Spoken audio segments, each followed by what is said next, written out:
My brother called 3 days before his wedding and said my wife was banned from the ceremony. At first I thought it was a joke.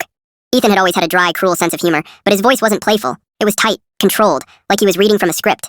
"I'm serious," he said. "Lena can't come." I remember staring at my phone, waiting for the punchline. It never came. "Why?" I asked, already feeling my chest tighten. "It's complicated," he replied. "Maya isn't comfortable with her there."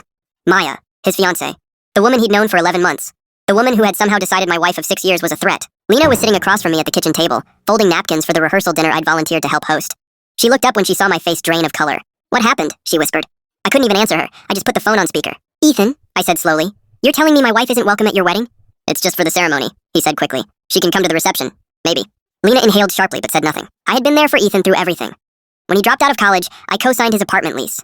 When he lost his job, Lena was the one who helped him rewrite his resume. When he met Maya and panicked about commitment, I spent nights on the phone convincing him not to run. And now this. "What exactly is she uncomfortable about?" I asked. There was a long pause. "Maya thinks Lena doesn't like her." Lena let out a quiet, incredulous laugh. "I've met her 3 times, she said."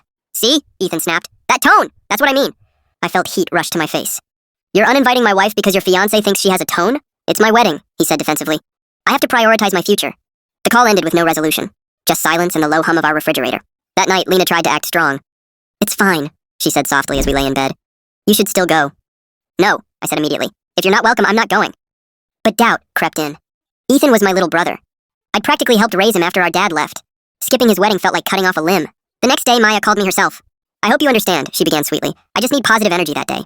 "Lena has never been anything but kind to you," I said carefully. "She stares," Maya replied. "And she told Ethan once that rushing into marriage can change people." "That was advice," I said. "Not a threat." Maya's voice dropped.